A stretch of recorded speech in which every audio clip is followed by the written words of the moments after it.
Hello, everyone. Thank you so much for tuning in today. Today, I'll be showing you how to make Batana butter and Batana balm. So, Batana oil has been all over the place. Like, it's really the new craze right now everywhere. And as a business, of course, we have to get in and see what's going on. So, that's why I'm making this video just to show how you can use Batana oil and make different things. So it comes in the oil, the liquidy form, and then it has a thicker version, and it's very viscous in this thicker version form. You can use it obviously as is, or you can try to make it more pliable by adding some other butters just to soften it and make it more easy to apply to the skin. So I'll be making body butter with the Batana oil and some balm as well that you can use, maybe like a scalp grease or a body balm. So it is a very thick oil. It's very dense, and I'll be using these versions of the butters that we carry. I'll be adding murumuru butter and shea butter, and I would be adding some cocoa butter. I just shown that for scent because it just smells like coffee, burnt coffee, and I'm imagining that blending that in with some cocoa butter will just make a very nice combination. So for the balm, I'm starting with the balm, and I'll be adding some beeswax and some murumuru butter and some shea butter just to make the balm really soft. And so I've not really worked with the oil before now, so this is just really raw footage of my analysis of the butter and the oil. So I would call the thicker version of butter already because it's really thick. And then the oil, I would be melting that in. So you can see I wasn't sure how long I needed to warm it up, and I did not use a water bath, so probably not a good idea because it did warm up pretty quick and was almost sizzling. So, and what I've noticed about this oil is that it blends very nicely with essential oils. It takes on the scent very quickly, even though it has its own scent. So that's really something to be happy about. If you don't like the scent, you can just incorporate your own scent, and that makes a big difference. So I went ahead to add some grapefruit essential oil. So combining with the cocoa butter scent and the natural scent of the oil, it was a really nice blend there. So that's a suggestion for you on how to make the Batana oil scent more tolerable, because I've heard different versions of experiences that people have had. Some people say, oh, I like it, and some people don't really like it. So I'm just going to pour it into the container here and let it stand while I'm making the butter. So I like to use tins for balms just because it makes it more easy to get out of the container when you need it. And it's just maybe looks better too as well. So that's one of the characteristics of balms that I really like. It's just looks nice in the tins, and yeah. So as you can see, the oil does look dark brown, and just so you're aware of that when you order it, because there's a lot of versions out there. You just want to make sure that you order the right version, the potent version and the original version, because right now everybody seems to be wanting to use it in one way or the other. So just make sure you have a good supplier for this product. So here I am, I'm trying to make the butter, and I'll be adding the murumuru butter, and I'll be proceeding to add the shea butter, and I'll be melting it down. So I didn't bother adding any other oils because I just wanted the Batana oil to shine through in the recipes. As you can see from the balm that I just made up, I just wanted to use the Batana oil. So the Batana oil is pretty similar to what you find in Africa. So we have the African red palm, which is pretty much the Batana palm. So people have actually noticed that. So there's a red oil version which is made from the fruit of the palm itself. This one is hard to use on the hair because it's just very red and it's very rich in beta carotene. It's for food, so we use it for cooking in Africa. And this part is from the kennel, so it's extracted from the kennel. So what I've noticed is that the difference between the Batana oil, which is also known as the American palm, and the African palm is just the way it's processed. So there's extraction that is done in different ways, but it's pretty much the same oil because they all come from the palm kernel section of the palm fruit itself. So it's pretty much the same. So here I am, I'm just whipping up the butter. So as you can see, it turned out to be looking really fluffy. And this is what I was hoping to achieve because the butter on its own is very viscous. So it's hard to use it by itself. If you're trying to slaughter it on your skin, it might take a while to absorb. But then when you incorporate other butters and maybe some oils that you like for your skin care, I think it will be easier to use. So I do like the way it turned out. And the scent is really good because, like I said, I combined it with cocoa butter and some grapefruit essential oil. So that just gave it a very nice scent combination. So feel free to incorporate the suggestions that I've made on how to use the butter in different ways to bring out different scents and combinations of scent. So I'm just whipping it up more here.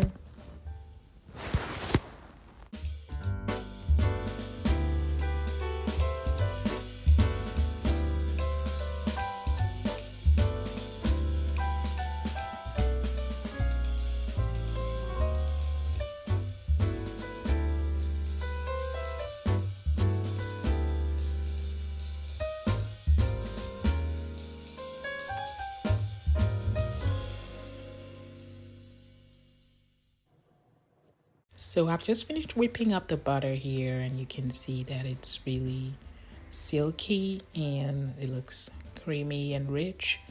So if you want to make the Batana oil more pliable, you can just use this, my suggestion, add some new butters, and I think you'll be able to enjoy it better.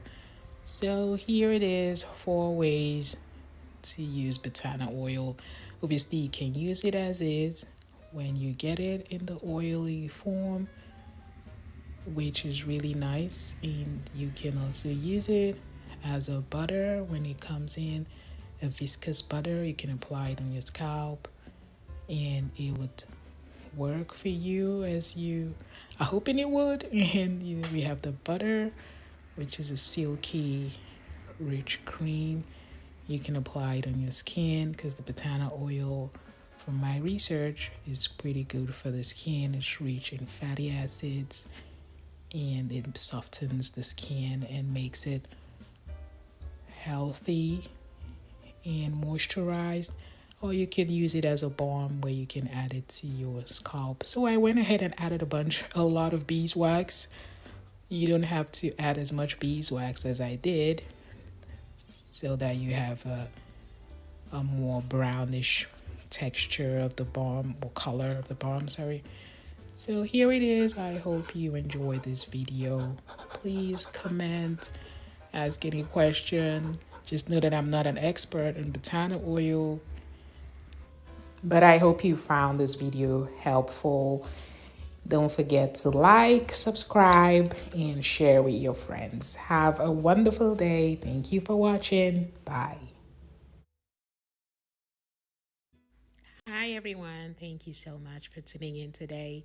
Today I'll be showing you how I make Chebe sealant. So I also make Chebe hair butter, but today I'm making the sealant, which is also called the grease for hair growth and hair length retention. So as you can see, that's the Chebe powder. We get ours from Sahel Cosmetics. And I'm adding some organic moringa powder. It's a light green, vibrant color. Some people use this to make tea in the morning or smoothies. I personally do not eat it. I use it for skincare and hair care, but it's a very nourishing product because in its natural state you can use it for making teas. I hear it's incorporated in tea bags and things like that. So I'll be using it today in this hair sealant. I'm also using beeswax as the main emollient here, and I have some mango butter, and I'll be using some organic unrefined shea butter. So our shea butter is unrefined and organic, and it has this off yellow color. Sometimes it comes in a deep yellow color as well. I'll be adding some vitamin E just to make sure the butter or the paste stays fresh, and I'll be adding essential oils. That's some peppermint essential oil, and I'll be adding some rosemary essential oil, as well as some tea tree, some organic tea tree essential oil. I'll be using avocado oil to infuse the oil, because then avocado oil has a very high, it has a high boiling frying. Okay, it has a yeah, it takes a lot of heat without breaking down. So that's why I'm using it primarily to infuse the oils. So these are our butters. They come in 2 pound sizes, 5 pound and 7 pound sizes on the website. And we have organic beeswax. It comes in a 16-ounce size. We sell it on Amazon and on our website as well. You can see how vibrant and pure the color of our beeswax is. We also sell mango butter on the website and as well as on Amazon. We've been selling this for many years, and we have a lot of 5-star reviews on our Amazon listing, and you can check it out just to attest to what our product's value or quality is. So I'll be starting by infusing the oils in the herbs. So that's the Chebe powder. It's a deep brown color and it smells earthy. It's like something just gotten from the earth, but it strengthens your hair strands and makes your hair shiny and helps with hair growth. So I'll take that anytime, any day. And I'm adding the moringa powder. I would then go ahead to add the oil. So I already explained why I'm using avocado oil, but you can use other oils as well. You can use extra virgin organic olive oil, which can take a good amount of heat without breaking down.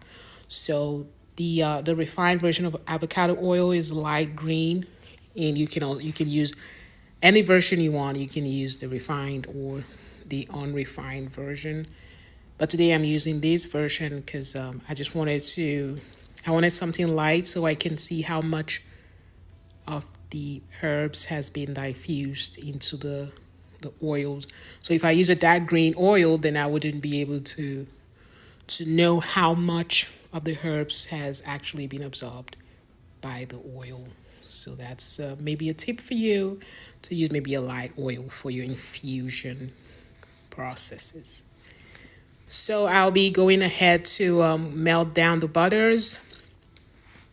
The mango and shea butter, they're very fast to melt, especially nowadays as the weather it's getting a lot warmer. You can easily get away with this within a few minutes. You don't need to melt it for a long time. So just a simple double boiler method, or you can put it in the microwave for a short amount of time. And there it is. It's melted down and ready to be mixed with the infused oil. So you can see the infused oil here. I'm just trying to incorporate it together as much as possible. So you can just put it over boiling water to infuse it, or you can sit it overnight. You can also just heat it up in the microwave, because especially if you're using oils that are not too volatile, so you'll be able to get away with that. So after the infusion process, I'm just gonna use this cloth. It's like a cheesecloth. You can use a very fine sieve. You can use any kind of mesh cloth you have, if it's able to stop fine particles. So I got this from Amazon, and they're really cheap. You can get a ton for a very low price. So I'm just trying to get the infused oil to be incorporated with the melted butters, and it looks like it's working quite nicely. There's other sophisticated ways to do this, but I'm just doing it the most convenient way. I'm just going ahead here to get as much of the oils out as I can. And so there's still a lot of particles, but I'll be saving it to use later. So I'm not going to throw it away. I not about wastage here.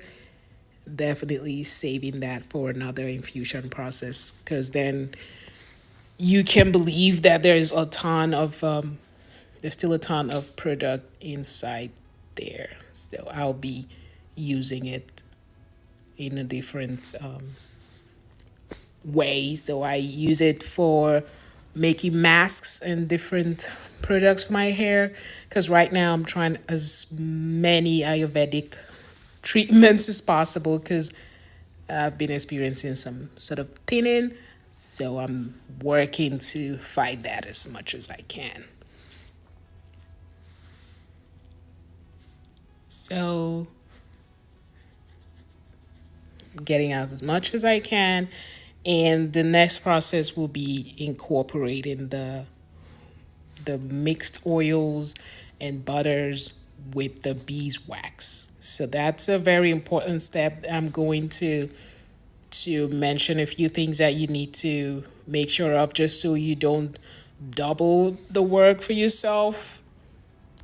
So now to the beeswax, I would be melting this down and incorporating it together. So the step that I said you need to make sure of is you have to make sure the both oils are at the same temperature, because if one is cold and one is hot, when you pour the beeswax in, you're just going to get a big clump immediately. So you have to make sure that your infused oils are nice and warm, almost at the same temperature as the beeswax, so that when you pour it in, it will just be incorporated easily and nicely for you. So you would just see the next step now. I'll be adding it in and mixing everything together. So I went ahead to add some hemp seed oil and some castor oil to the my mixture already, because I forgot to mention those two ingredients. They're quite important for this hair sealant. Castor oil is a staple when it comes to softening and strengthening the hair at the same time. And you just see how everything has just mixed properly. I didn't get any clumps or any seeds, because the temperatures are comparable with each other. So that's what thing you want to make sure of when you're making your hair grease or any other kind of balm or salve at home. It's very important. If you're working with products like beeswax, emulsifying wax, you want to make sure about this. So I went ahead to add some vitamin E oil and some other essential oils that I already mentioned in the beginning. So rosemary essential oil is very good for the scalp. It just helps with hair growth in general, reduces breakage, and just strengthens the hair. And tea tree oil as well. Both of them just work hand in hand, and the combination of all these essential oils just gives this herbal grease such a nice scent, so you don't feel like you're adding anything that's bad for your hair. It just, everything just blends together nicely and gives a beautiful handmade grease or sealant. So I don't want to call it grease because some people don't feel great about using that word, because then when you think about grease, you think about greasy stuff. But this butter, this sealant ended up not being greasy at all. It was just nicely blended together and incorporated together. So you don't have any petroleum products or any synthetics. It's just what you make for yourself, pure and natural at home. So I will just go ahead to pour these into the containers when I'm done with the essential oils, and you would see how it all firmed up and ended up being a beautiful dark green color.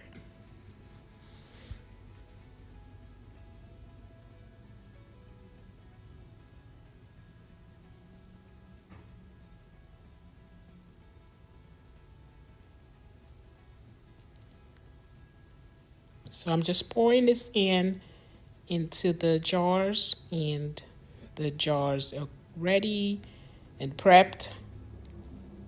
So I'll just be scooping them and pouring them. So there's other nice techniques that you can use to make your workspace neater than mine, and just making your overall work a lot more seamless. But this is how I did mine, and you can in general just make all these products in a jar that you can easily pour stuff in, because then anytime you're working with beeswax, you need to be very fast. So because it just already starts solidifying, so you just want to be on top of everything, have it into a pourable container that you can just pour stuff into immediately while working. So I did not add too much beeswax because I still want the product to be very pliable. I don't want it to be a very dense sealant. I want it to be easily applied to the hair. So you have to know the amount of beeswax to incorporate to get the kind of texture that you're looking for. So this is the texture that I wanted, and I was able to use the right amount of beeswax to support this sealant.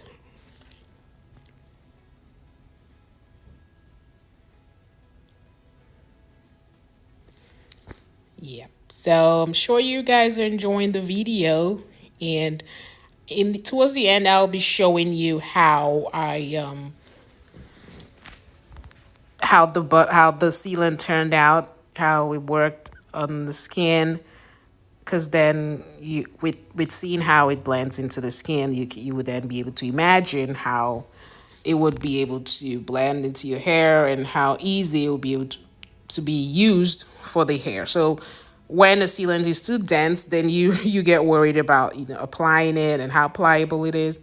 But with this one, there was no need to worry at all, because it just was easy to apply on skin and also my hair. So you can just see how it was easy to work with. So I'm just gonna go ahead and put it in the fridge because I can't wait to see how it turns out. However, you can just leave it on the counter to solidify. So from the container that I was working with, I was able to scoop this out, and this is pretty much the end result. That's how it's going to look in the jars. So you can see just a nice dark green color with pure natural ingredients. So this is how it came out from the refrigerator. So I'm just gonna leave it out to harden or solidify at room temperature. I won't be putting it back into the refrigerator. I just wanted to see how it firmed up. But then this is how it looks, and I hope you've enjoyed this video. So I also sell this on the website, because my website, I also sell my handmade products. I sell the DIY ingredients that you can use to make yours, and I share the recipes. I also have an ebook where you can find a ton of recipes. I just hope you've enjoyed this video. Have a wonderful, blessed day. Thank you. Hi everyone, thank you so much for tuning in today. I'm showing you this beautiful whipped hair and body butter and how you can make it at home. So it's edible because I've used pure and natural organic ingredients, starting from our beautiful unrefined cocoa butter. Smells just like chocolate. You can just pop a chip in your mouth and you'll be fine. So it's natural, organic, and unrefined, and we use it to make homemade chocolate all the time. I also have some extra virgin organic olive oil here that I'll be adding, and some extra virgin organic coconut oil that I'll be adding into the recipe as well. So you can tell it's edible because everything here is just natural, and you can just use it to make food or use it on your skin. You can optionally add an essential oil of your choice. Some of them are edible as well, but I may or may not add to this recipe that I'm planning to use this summer on my skin. So starting from organic coconut oil, adding it in and melting it down, that's just the same procedure we made. I never get tired of watching these kinds of videos, so I'm sure you not either. So we went ahead and melted it down, and I'll be adding some of the extra virgin organic olive oil in bits. So just adding a small quantity at a time before I put it in the refrigerator. So now it's out and ready to whisk. So as you can see, cocoa butter is actually a very good hatna. I wanted to have a good texture to it. I didn't want it to be too soft, so this is how I'm gonna start the whisking process. I'm just adding some some of the olive oil which I had set aside, so that helps to soften it. And you can see that I'm getting a bit of resistance from my machine over there, but it definitely still pulls through because I've had it for a while now. And that's what I use for the whisking process. So you will notice a beautiful deep color of our cocoa butter. Cocoa butter comes in different qualities, and some of them do not really have the deep taste and aroma that ours has. And you would notice if you've ordered from us before that our cocoa butter retains its freshness. It's also allergen free, so it's free of the 8 major allergy problems that people have. The 8 major allergens like milk, eggs, and a few other food items that some people tend to be allergic to. Our cocoa butter doesn't have this. We also provide a nutritional profile upon demand for people that use it to make smoothies and chocolate. So if you want it, you can also request for it with your order, and we would be happy to send it over. So now the butter will just continue to get soft. And if you stay tuned to the end, you would see that this butter would not harden. So normally when people make these videos, they don't show you what happens the next day with the butters. Sometimes the butters will be all nice and fluffy and soft in the video, But the next day it could get hard just because they haven't really balanced the recipe properly. But if you stay tuned, I would be showing you what this butter looked like the next day. Because I made some for myself and I couldn't wait to slaughter it on that night in the bathroom. So, yeah, I would show you guys what it looked like the next day. So now I'm just still scooping down. So when you make your butter and you're happy with the texture, don't go adding oils and other items into it to make it look softer, because sometimes you may be adding too much in the end and you would find that your butter becomes either too soft or too oily and almost runny depending on the weather. So you just want to make sure that you've added the right amount of butters and oils that the recipe calls for, and just be confident that you get the texture that you're looking for, because that has happened to me in the past too. Like while whipping the butter, I'm like, oh, this is too stiff, and I go chunking into more oils and it just ends up being too oily or too soft, and I don't really like it when it's too soft either. So as you can see, if I had gone with the way the butter was looking initially, I probably would have added a bit more oil, not the ones I set aside, but the like just a fresh one to the recipe, altering the whole recipe in general. But I did not do that, so the butter in the end would become exactly what I want it to be. So I just hope you're finding these videos useful. And there's a bunch of products and butters and oils that we have, and I'm just going to keep making videos about the butters, how they work separately and how they work in combination with other products, other oils and butters, and just to help people that are going into the whole DIY business. During COVID, a lot of people went into DIY, and I'm so happy that I was able to help people with my ebook. I wrote an ebook about how you can start your DIY business and how you can be successful, the outlets that you can use to introduce your products to market, and some of the steps, the initial steps you need to take, and how you need to approach these outlets to allow you to sell products. So I'm so happy that a lot of people found it useful. And if you've ordered from us before, just know that you can always send us an email, a question about the recipe that you want to make and how you can tweak things around, like because you may not like a butter, or you may just want in general to use certain items that are more cost effective for you. Then feel free to send us emails about it and we'll be happy to respond. So we do have butters that work in tandem with oils, and butters that don't work in tandem with certain oils. And then there's butters that are cheaper and you can get the same effect using one or the other. So just basically how you can make things work best for you. So for example, sour seed butter is an awesome butter, and it feels just like argan oil on the skin when it's melted.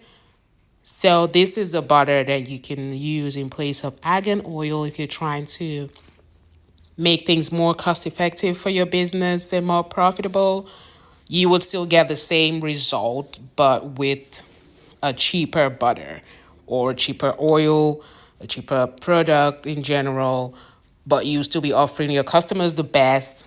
Or if you were just doing it for yourself, you would still be offering your skin a very good pampering regimen using one butter or the other, or one oil or the other. So this is something that I'll be putting out over the next few months. So definitely stay tuned, subscribe, and make sure to share videos with friends that love DIY, and would be really, really thankful for that. So as you can see now, the butter again is just evolving. So I've made a video about how your butters can evolve while you're whisking them, and obviously as you go ahead with the whisking process, or as you get more experience with making your DIY products, you just will know when to to stop whisking when you've gotten the texture that you're looking for, or when you've gotten the look that you are happy with. So that would come with experience and time and mistakes and successes. And by sticking to certain recipes or not, yeah, you will definitely become better with your DIY creations. And here you can already see that the butter looks so much different and just the way I want it to be, because it's summertime. I don't want it to become all runny on me. So yeah, I just wanted to do it again, like just for good measure. So that's what cocoa butter does. It hardens your end product and provides a bit of stability to the overall product that you would get in return. So if you don't add like a stiffener, you might find that your butter may not be able to hold up. It might melt down more easily, especially as the weather gets warmer. So you want to use something like cocoa butter or Islay peanut butter.